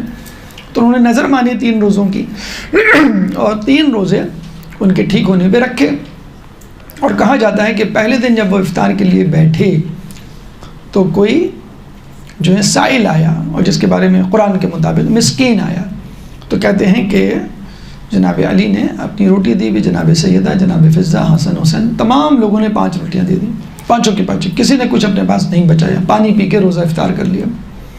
دوسرے دن یتیم آیا تو پھر مولا علی نے پھر جناب سیدہ، جناب فضہ، حسن حسین 5 روٹیاں جو ہے اس یتیم کو دے دیں۔ اس کے بعد تیسرے دن تیسری مرتبہ پھر ایک اسیر آیا، قیدی، اس کو بھی 5 نے اپنی روٹیاں دے دیں۔ تو اس پہ اللہ تعالیٰ نے یہاں پہ یہ آیت جو ابھی آ رہی ہے اس ٹکڑے میں وہ اتاری۔ تو اللہ تعالیٰ پہلی صفت، دوسرا موضوع ہمارا نیک انسانوں کی خصوصیات، اور پہلی صفت بتلا رہا ہے وَيُوفُونَ بِالنَّذْرِ، وہ اپنی نظر کو پورا کرتے ہیں۔ نظر یعنی جب آپ باقاعدہ طور پہ صیغہ پڑھتے ہیں اور یہ اللہ سے عہد کرتے ہیں، وعدہ کرتے ہیں، مثلاً میں امتحان میں پاس ہو گیا تو 2 رکعت نفل پڑھوں گا، میرا فلاں کام ہو گیا تو میں 3 روزے رکھوں گا مثلاً۔ تو پہلی بات تو یہ ہے کہ یہ وہ لوگ، نیک لوگوں کی خصوصیت یہ ہے کہ وہ اپنی نظر کو پورا کرتے ہیں۔ اچھا، ایک تو یہ نظر جو واجب ہے، جو کرنی ہے، ایک یعنی ایسا وعدہ، ایسا عہد جو آپ اللہ سے کرتے ہیں جو آپ کو پورا کرنا ہے۔ اگر آپ غور کریں تو ہم سب نے عالم ذر میں اللہ سے ایک وعدہ کیا تھا۔ عالم ذر کیا ہے؟ ہماری اس دنیا، اس پیدائش سے پہلے ہم ذرات کی شکل میں تھے، تو اللہ تعالیٰ نے آدم سے لے کے خاتم سے لے کے قیامت تک آنے والے تمام انسانوں کو ذروں، ایٹم، خلیوں کی صورت میں جمع کیا اور پوچھا الستُ بربکم، تو انہوں نے کہا قالوا بلا شاہدنا، کیوں نہیں، کیا میں تمہارا رب نہیں ہوں؟ کہا کیوں نہیں، آپ ہمارے رب ہیں۔ اللہ تعالیٰ نے ان تمام ذرات سے اپنی توحید، رسول کی رسالت اور علی کی ولایت کا عہد و پیمان لیا، اور پھر اس کے بعد اس دنیا میں بھیجا. اچھا یہ بھی ہمیں ملتا ہے کہ اللہ تعالیٰ نے اس عہد و پیمان کو کاغذ پہ لکھوایا، جس فرشتے سے لکھوایا اسی فرشتے کے منہ میں یہ کاغذ جس پہ لکھوایا گیا عہد و پیمان اور لوگوں کے نام، اس کے منہ میں ڈال دیا، اور پھر اس فرشتے کو پتھر بنا کر زمین پر بھیجا. اب وہ حجر اسود کی صورت میں خانہ کعبہ میں نصب ہے. پہلے سفید تھا لیکن لوگوں کے گناہوں کی وجہ سے اب سیاہ بن چکا. جو لوگ حج پہ جاتے ہیں تو ایک خاص دعا ہے کہ جو ذکر ہے جو وہ حجر اسود کے سامنے کھڑے ہو کے پڑھتے ہیں، اس میں اس وعدے کا، اس نظر کا جسے کہتے ہیں کہ تذکرہ موجود ہے. اور قرآن میں سورہ بنی اسرائیل آیت نمبر 85 میں یہ تذکرہ موجود ہے اس عالم زر میں لیے گئے عہد کا. سورہ بنی اسرائیل قرآن کا 70واں سورہ ہے، چیپٹر 17 ورس نمبر 85. الست بربکم قالوا بلا شاہدنا. تو یہ وہ پہلا دور حیات ہے. انسان پر 6 ادوار حیات گزرتے ہیں، گزریں گے. علامہ سید صادق نجمی نے اپنی کتاب میں عالم ادوار کے 6 مراحل یا حیات انسانی کے 6 مراحل میں لکھا ہے. پہلا دور عالم زر جس کا بھی تذکرہ کیا، اس کے بعد عالم صلب، اس کے بعد رحم مادر، پھر چوتھا دنیا زندگی جس میں بھی ہم جی رہے ہیں، پھر 5واں عالم برزخ مرنے کے بعد روز محشر تک، پھر چھٹا اور آخری روز محشر کہ جس میں جنت اور دوزخ میں لوگ جائیں گے. تو وہاں پہ بھی ایک عہد کیا گیا تھا، اس کو بھی آپ کو نبھانا ہے. یہ وہ والی نظر تو نہیں ہے لیکن بہرحال عہد تو تھا. تو یوفون بالنذر، نیک انسانوں کی پہلی خصوصیت یہ ہے کہ وہ اپنی نظر کو پورا کرتے ہیں. نمبر 2، یخافون یوما کان شرہ مستطیرا. نمبر 2، دوسرا پیغام، دوسرے موضوع کا دوسرا پیغام کہ وہ ڈرتے ہیں اس دن سے کہ جس کا شر، جس کا نقصان، جس کی ہیبت، جس کا خوف پھیلا ہوا ہے. مستطیرا، دیکھیں نیک کام کرنا آسان ہے، گناہوں سے بچنا بھی آسان ہے، لیکن ڈرتے ڈرتے زندگی گزارنا یہ بڑا مشکل کام ہے. آپ 2-4 نیکیاں کرتے نہیں ہیں، آپ کے اندر ایک گھمنڈ پیدا ہو جاتا ہے. کیا میرا حجاب، کیا میری نمازیں، کیا میرے روزے، کیا میرا اخلاق، کیا میری گفتگو، ماشاءاللہ میں تو گھر میں سب سے بہتر ہوں، اپنے رشتہ داروں میں سب سے باعمل ہوں. اور گناہ نہیں، ہم نے تو گناہ کیے، بڑی مشکل سے یاد آتے ہیں. اپنی نیکیاں فضائل یوں کر کے بیان کرنا شروع کرتے ہیں کہ کبھی ختم ہی نہیں ہوں گی. اور آپ سے پوچھا آپ نے گناہ کتنے کیے؟ گناہ تو پتہ نہیں، ہم نے شاید 2-4 کیے ہوں گے، کبھی اب یاد نہیں ہے، وہ بھی مکروہات میں سے ہوں گے، گناہ بھی نہیں ہوں گے. تو انسان نیکیاں یاد رکھتا ہے، اپنی گھمنڈ کرتا ہے، تکبر کرتا ہے. ابھی تکبر کے حوالے سے گفتگو ہوئی. اور گناہوں کو بھول جاتا ہے فوراً کہ اللہ نے معاف کر دیے ہوں گے. آپ کو کیسے پتا کہ اللہ نے معاف کر دیے ہوں گے؟ کیا گارنٹی؟ کوئی وحی، کوئی الہام، کوئی اشارہ، کنایا؟ کچھ نہیں. تو نیکی کرنے والے فوراً کے فوراً گھمنڈ میں مبتلا ہو جاتے ہیں، اور گناہ کرنے والے بالکل بے فکر ہو جاتے ہیں کہ بھئی ہم نے تو گناہ کیا نہیں، اگر کیا بھی ہے تو اللہ نے معاف کر دیا ہوگا. مولا فرماتے ہیں کہ وہ گناہ جس کے بعد تمہیں ندامت ہو اس نیکی سے بہتر ہے کہ جس کے بعد تمہیں تکبر ہو جائے. تو گناہ کے بعد گناہ کرنا اچھا نہیں ہے، گناہ کے بعد جو ندامت ہوتی ہے وہ بہت بہترین چیز ہے. نیکی بری نہیں ہے، نیکی کے بعد جو گھمنڈ ہوتا ہے، تکبر ہوتا ہے، وہ بری چیز ہے. لیکن موسیٰ علیہ السلام کے اندر ایک زعم، گناہ نہیں زعم آیا کہ میں سب سے بڑی شخصیت، میں سب سے بڑا عالم، میں سب سے بڑا، یہ کیڑا میرے سامنے کیا حقیقت رکھتا ہے. تو اللہ تعالیٰ نے بتا دیا کہ ابھی تمہاری کیا حیثیت ہے. تو تکبر، زعم ان کو بھی نہیں کرنا چاہیے جو کر سکتے ہیں اپنے ارد گرد کے لوگوں کو ذہن میں رکھتے ہوئے. تو یخافون یومن، اس دن سے ڈرتے ہیں کہ جس دن کا خوف. تو یہ تو آیت نیک لوگوں کے لیے تو ہے، لیکن نیک لوگوں میں، ابرار میں جو رول ماڈلز ہیں ان کو مخاطب کرتے ہوئے اللہ تعالیٰ نے یہ آیت اتاری. یعنی ان آیات کا جو مخاطب ہیں وہ اہل بیت ہیں فرسٹ، کہ وہ اپنی نظر کو پوری کرتے ہیں جو نظر انہوں نے مانی تھی جناب حسنان کے حوالے سے. یخافون، ڈرتے ہیں. ان کا کیا ڈرنا، ان کی ڈرنے کی کیا تک بنتی ہے؟ وہ تو نیکیاں ہی کرتے تھے، اور نیکیاں ظاہر سی بات ہے جب کرتے تھے تکبر نہیں کرتے تھے، اور گناہ تو کرتے ہی نہیں تھے. اس کے باوجود استغفار کرتے تھے، وہ بھی ڈر رہے ہیں، تو پھر ہمیں تو بدرجہ اولا جسے کہتے ہیں کہ ڈرنا چاہیے۔ رسول استغفار کرتے تھے، دن میں 25 مرتبہ استغفار کرتے تھے، تو ہمیں کیوں نہیں کرنا چاہیے؟ اچھا، اکثر لوگ کہتے ہیں کہ بھائی یہ اسلام بڑا مشکل ہے، واجبات ہیں، مستحبات ہیں، پتہ نہیں کیا کیا مسائل، یہ کرو وہ کرو، بڑا مشکل مذہب ہے۔ پہلی بات تو یہ ہے کہ اسلام میں نہ کرنے کے زیادہ نمبر ہیں، کرنے کے کم نمبر ہیں۔ تقوی جو ہم کہتے ہیں نا، اتنا لفظ بڑا استعمال، تقوی کیا ہے؟ وقع یقی کے مادے سے ہے بچنا، گناہوں سے بچنا، یہ کہتے ہیں بڑا ضروری ہے، نیکی سے بھی زیادہ ضروری ہے۔ کیوں؟ جب آپ گناہوں سے بچیں گے تو آپ کے اندر ایک خلا پیدا ہوگا۔ جب آدمی کوئی کام نہیں کرے گا تو ادھر ادھر دیکھے گا میں کیا کروں، تو فوراً اس کو نیکیاں گھیر لیں گی، اس کا خود بخود جی چاہے گا۔ ایک ویکیوم جب کریٹ ہوتا ہے تو آس پاس جو چیز ہوتی ہے اس ویکیوم میں آ جاتی ہیں فوراً۔ تو اصل چیز ہے گناہوں سے بچنا، جو ہم لوگ اگنور کر دیتے ہیں۔ نیکیوں پہ تو بڑا زور ہوگا کہ نماز پڑھنی، یہ کرنا وہ کرنا وہ کرنا۔ گناہ جو نیکیوں کو واش آؤٹ کر رہے ہیں، کلین کر رہے ہیں، ڈیلیٹ کر رہے ہیں، اس کا ہوش ہی نہیں ہے آپ کو۔ تو گناہوں پہ فوکس کریں، گناہ نہیں ہونے پائیں، باقی چیزیں۔ بھائی مولانا نے پوچھا تھا نا کہ ہم رمضان کو پائیں تو کیا کریں، تو رسول نے کیا کہا؟ گناہوں سے بچو۔ خضر علیہ السلام سے پوچھا گیا کہ آپ کو اللہ نے اتنا بڑا رتبہ کیسے دیا، یعنی آپ موسیٰ علیہ السلام کے استاد، کیا کہا انہوں نے؟ گناہوں سے بچنے کی سبب۔ تو گناہوں سے بچنا ہی کیا؟ خوف، یعنی گناہوں سے بچنے کا بہترین طریقہ ہے کہ اپنے اندر خوف پیدا کرے۔ اور جیسے میں نے ابھی آپ کو کہا کہ لوگ اکثر پوچھتے ہیں کہ ہمیں کوئی ایسی چیز بتائیں جس سے ہمیں وہ ہو کہ بیٹھے بٹھائے جنت مل جائے اور کچھ کرنا نہ پڑے۔ تو ایک طریقہ ہے جس میں آپ کو بیٹھے بٹھائے جنت مل جائے گی۔ کیا طریقہ ہے وہ؟ خوف الہی اپنے اندر پیدا کریں۔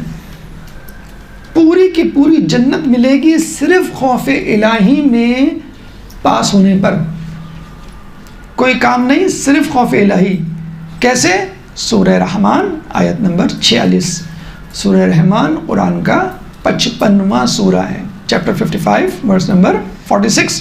وَلِمَنْ خَافَ مَقَامَ رَبِّهِ جَنَّتَانِ، تثنیہ کا صیغہ ہے، عربی میں واحد ہوتا ہے، تثنیہ ہوتا ہے اور جمع ہوتا ہے۔ جنتان، دو جنتیں، وَلِمَنْ خَافَ مَقَامَ رَبِّهِ جنتان، جو اپنے رب کے سامنے کھڑے ہونے سے ڈرا، اس کے لیے دو جنتیں۔ ایک شخص آیا رسول کے پاس اور کہنے لگا کہ کیا میرا حساب سب کے سامنے ہوگا؟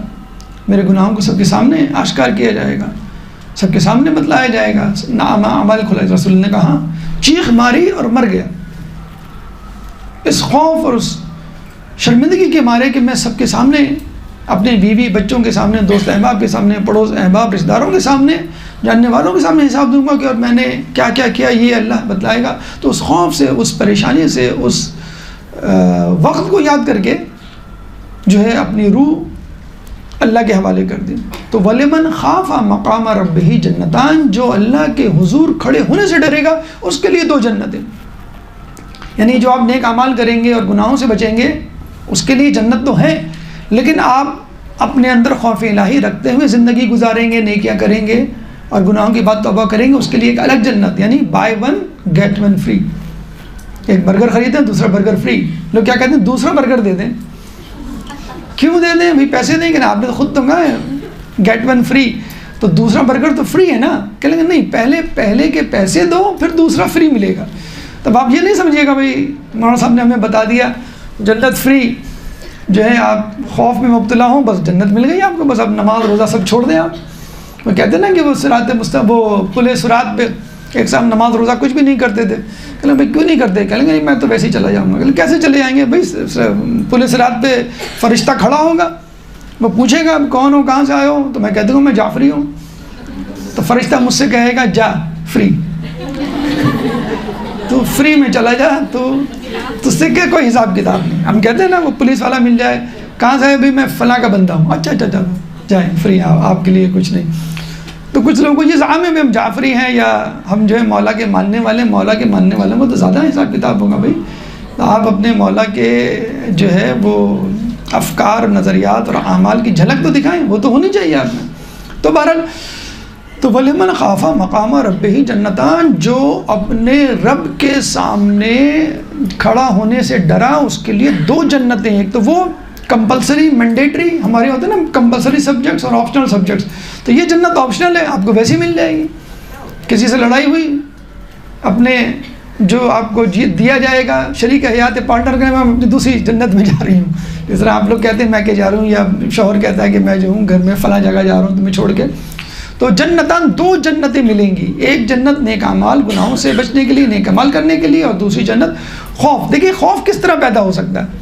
آپ نے نیک عمل کیا، اب آپ فوراً کیا کہتے ہیں، بھائی میں نے اتنی نمازیں پڑھ لی، اتنے قرآن ختم کر لی، اتنی نیکیاں کر لی. آپ یہ سوچیں کہ یہ جو نیکی کی ہے یہ قبول ہوگی کہ نہیں. میں نے جو نماز پڑھی ہے وہ اس قابل تھی کہ اللہ قبول کر لے. جب نیکیاں کریں تو کیا ذہن میں لائیں، پتہ نہیں یہ قبول ہوئی کہ نہیں. نمبر 1. نمبر 2، جب گناہ کریں اور گناہ کے بعد انشاءاللہ توبہ تو ضرور کریں گے، تو آپ یہ ذہن میں لائیں پتہ نہیں یہ گناہ معاف ہوا ہوگا کہ نہیں، اللہ نے میری توبہ قبول کی ہوگی کہ نہیں. تو یہ خوف رکھ کے اگر ہر وقت زندگی گزاریں کہ میں اللہ کے حضور کیسے کھڑا ہوں گا، کیسے حساب کتاب. دیکھیں اس میں کچھ بھی وقت نہیں صرف ہو رہا ہے، کوئی کام کرنے کو نہیں دیا جا رہا ہے. نماز، روزہ، زکوٰۃ، حج، زیارت، کچھ کام نہیں کرنا، صرف دل میں خیال ہے جو پیدا کرنا ہے آپ کے. اور یہ خیال نہ صرف فری والی جنت، buy one get one free والی جنت آپ کو دلائے گی، بلکہ جو واجب جنت ہے، مینڈیٹری اعمال کرنے کے سبب، گناہوں سے بچنے کے سبب، وہ جنت بھی دلائے گی. جب خوف پیدا ہوگا تو خود بخود یہ بات پیدا ہوگی بھئی اگر میں نماز نہیں پڑھی تو مجھے عذاب ملے گا. خود بخود یہ خوف پیدا ہوگا جو گناہ کیا فلاں فلاں فلاں اگر معاف نہیں ہوا تو کتنی مجھے جو ہے وہ سزا بھگتنی ہوگی. تو یہ خوف الہی آپ کو یہ چیز بھی دلا سکتا ہے اور دوسری چیز بھی دلا سکتا ہے. وَلِمَنْ خَافَ مَقَامَ رَبِّهِ جنتان، کہ یہ لوگ یخافون یومن کان شرہ مستطیرا، اس دن سے ڈریں گے جس دن جو ہے وہ خوف اور دہشت جو وہ پھیلی بھی ہوگی. اس کے بعد وہ واقعہ کہ وَيُطْعِمُونَ الطَّعَامَ عَلَى حُبِّهِ مِسْكِينًا وَيَتِيمًا وَأَسِيرًا. تیسرا پیغام، اور وہ کھلاتے ہیں. تیسرا پیغام دوسرے موضوع کا کہ وہ کھلاتے ہیں. جی کھانا کھلانا ایک بہت بڑے ثواب، بہت بڑی نیکی کا کام ہے. اور صرف یہ اس کے لیے نہیں ہے کہ آپ جو ہیں وہ بھوکوں کو، مسکینوں کو، یتیموں کو، نہیں، کسی کو بھی کھانا کھلائیں. حدیث میں وارد ہوا ہے کہ جو کھانا 3 لوگوں کو کھانا کھلاتا ہے اللہ تعالیٰ اس کو 3 باغوں سے سیراب کرے گا، 3 باغوں سے کھانا کھلائے گا. اور ایک جگہ آیا ہے کہ کھانا کھلانا 10 غلاموں کو آزاد کرنے سے بہتر ہے. اور ایک جگہ آیا ہے کہ کھانا کھلانے کا اتنا ثواب ہے کہ جو مذکور ہی نہیں ہے. ایک تو نماز شب کے حوالے سے ہمیں ملتا ہے کہ قرآن میں امام ششم فرماتے ہیں کہ نماز شب کا اتنا ثواب ہے کہ قرآن میں لکھا ہی نہیں گیا، یعنی پورا قرآن بھر جائے اور کوئی جگہ ہی نہ بچے کسی نیک عمل کی جزا کے لکھنے کے لیے. تو نماز شب کا اتنا ثواب ہے، تو نماز فجر کا جو واجب ہے روزوں کا اور باقی لوگ کتنا ثواب ہوگا. تو یا تو نماز شب کے بارے میں ہمیں ملتا ہے کہ اتنا ثواب کہ جو مذکور ہی نہیں ہے مکمل طور پہ. مذکور کا مطلب ہے مکمل طور پہ مذکور نہیں ہے. اور ایک کھانا کھلانے کے لیے، اور یہ ہم نے بتا دیا آپ کو، یہ فقط فقیر و مسکین کے لیے نہیں ہے، کسی کو بھی. گھر والوں کو آپ نے ٹریٹ دے دی، گھر والوں کو آپ نے چلو بھائی آج فلاں جگہ چلتے ہیں یا فلاں چیز کھاتے ہیں، یا پکا کے خاتون خانہ نے جو ہے وہ کھلا دی، یہ اسی میں جسے کہتے ہیں شمار ہوگا. ہمارے ہاں جو ہے وہ جب کھانا کھاتے ہیں تو بل دیتے ہوئے جو ایک دوسرے کی شکل دیکھ رہے ہوتے ہیں، یا دعوت کرنے کا کہا جائے تو وہ ٹینشن میں خاتون خانہ آج کل تو بس وہ دیکھ منگا لی، ابھی بڑی ماشاءاللہ بھابھی کے ہاتھ میں بڑا ذائقہ ہے نا. بھابھی کے ہاتھ میں نہیں، یہ جو میاں فلاں ہیں وہ پکوان والے، یہ ان کا ہے، یہ شیرمال ان کی ہے، یہ میٹھا ان کا ہے. اب گلاب جامن کا ایک کانسیپٹ آ گیا، چھوٹی چھوٹی بوندیاں اس میں ڈال کے یہ میٹھا آ گیا آپ کا. تو یہ باہر کے کھانے ایک تو روحانیت نہیں، اور دوسری بات یہ وہ محبت جسے کہتے ہیں اپنائیت نہیں ہوتی کہ جو ہونی چاہیے. تو کھانا کھلانے کا جیسے میں نے کہا کہ حدیث میں آیا کہ 10 غلاموں کو آزاد کرنا، یا پھر ایک جگہ آیا کہ 3 لوگوں کو جو کھانا کھلائے. اب دعوت میں 3 سے زیادہ لوگ ہوتے ہیں، اللہ ان کو 3 باغوں سے جو ہے سیراب کرے گا، کھانا کھلائے گا. اور بعض اوقات آیا کہ ہے ہی نہیں اس میں. پھر اللہ فرماتا ہے تیسرا پیغام، وَلَا يُطْعِمُونَ الطَّعَامَ عَلَى حُبِّهِ، یعنی خود ان کو اس کی ضرورت تھی، چاہت تھی، خواہش تھی. کس کی؟ کھانے کی. آپ جب افطار میں بیٹھتے ہیں تو آپ کو جی چاہتا ہے نا، ہم تو کہتے تھے بڑے مزے سے پکوڑے، چھولے، دہی بڑے، فلاں چیزیں ہونی چاہیے ورنہ ہم افطار نہیں کریں گے. رمضان کے واجب روزوں میں ہم الٹیمیٹم دے رہے ہوتے ہیں گھر والوں کو، یہ کیوں نہیں ہوا، یہ کیوں نہیں پکایا.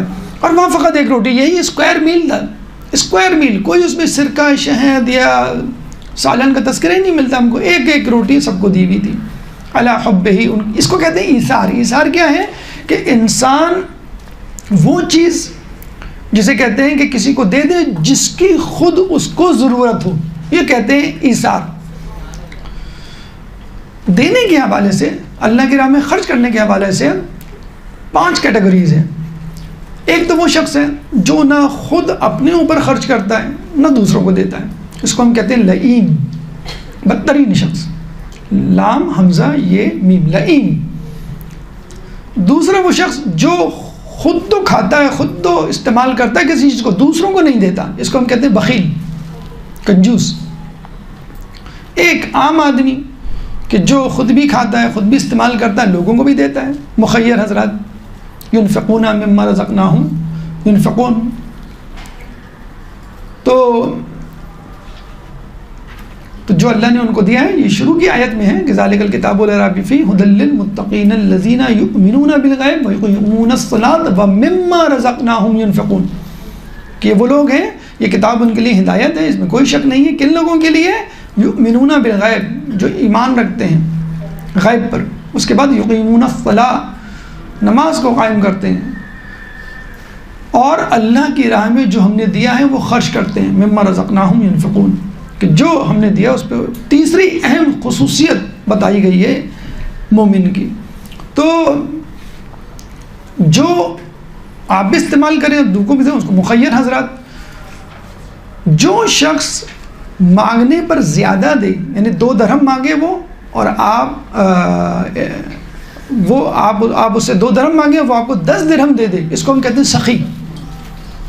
مولا سے کسی نے پوچھا تھا نا کہ حاتم طائی کے پاس اگر 40 دروازوں سے 40 لوگ آتے تھے تو وہ 40 لوگوں کو دیتا تھا، تو مولا نے کہا میں ایک مرتبہ میں اتنا دے دیتا ہوں کہ اس کو نوبت ہی نہیں آتی باقی دوسرے تیسرے دروازے سے آنے سے، تو اس کو سخی کہتے ہیں۔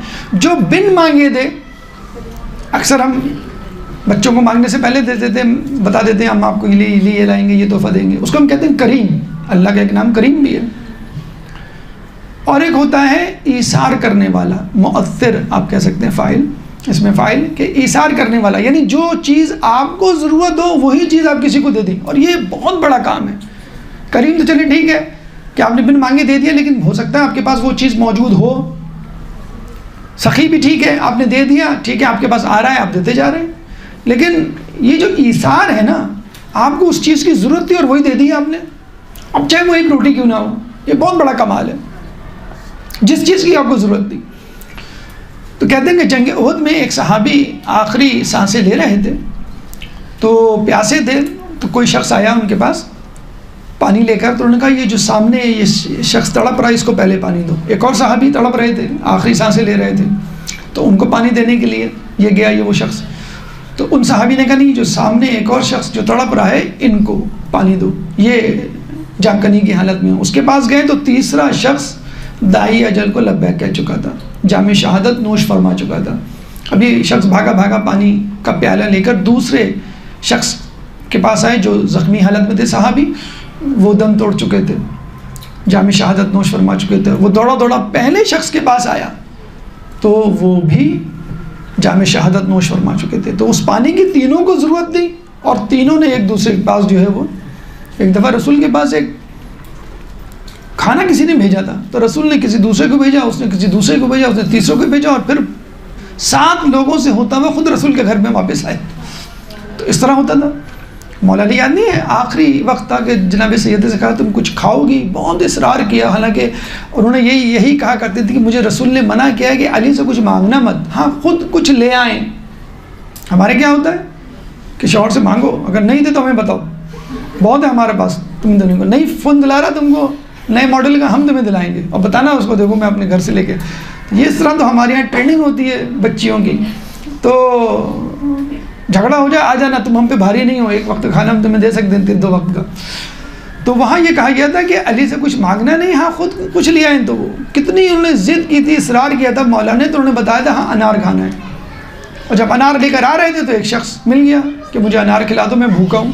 تو مولا علی نے انار کے 2 ٹکڑے کیے اور پورا انار اس کو کھلایا. ہم ہوتے تو شاید انار کھول کے 2-4 دانے اس کو دے کے، جو ہم ڈھونڈتے ہیں نا جیب میں سکے، تو وہ زرد رنگ کا نوٹ نکل آتا ہے، 20 کی بجائے کبھی 5000 کا بھی نکل آتا ہے، تو فوراً رکھتے ہیں اندر. کہنے لگا آدھا انار کھانے کے بعد کہنے لگا کہ مجھے اور کھانا ہے. اب آپ بتائیں مولا علی کی کیا حالت ہوئی ہوگی. بی بی نے اتنے عرصے کے بعد ایک چیز کی خواہش کی، اور وہ بھی اس پوری کی پوری اس فقیر کی جسے کہتے ہیں کہ نظر ہو گئی. لیکن بی بی بھی بہرحال وہ عام خاتون تھوڑی تھی. کہتے ہیں کہ جب مولا علی جب بھی جنگوں سے آتے تھے تو خالی ہاتھ گھر میں آتے تھے، سب لوگ مال غنیمت لے کر آتے تھے، اور یہ خالی ہاتھ.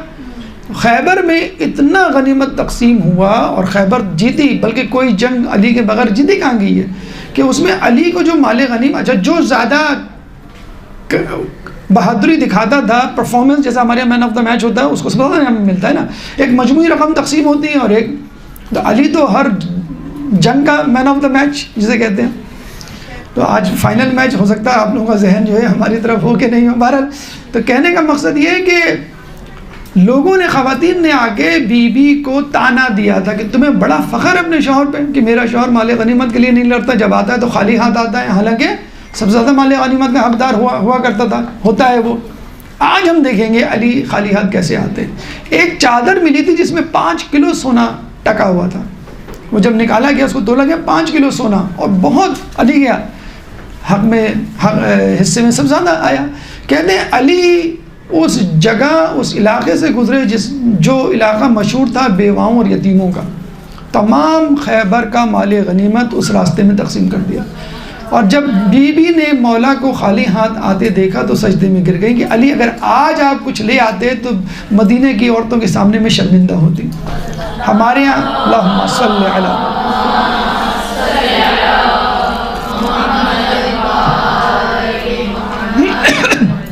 اس کے بعد 5واں پیغام وہ خود اہل بیت اپنی نیک افراد فرماتے ہیں کہ جو بھی وہ کام کرتے ہیں کیوں کرتے ہیں. 5واں پیغام خلوص نیت علی حبہ،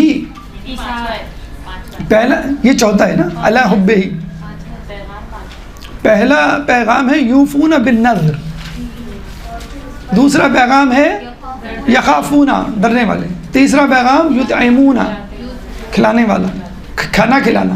5واں پیغام ہے علی حبہ ایثار، چوتھا. اب 5واں پیغام انما نطعمکم لوجہ اللہ، کہ ہم نے تو تمہیں اللہ کی وجہ، اللہ کے سبب کھلایا ہے.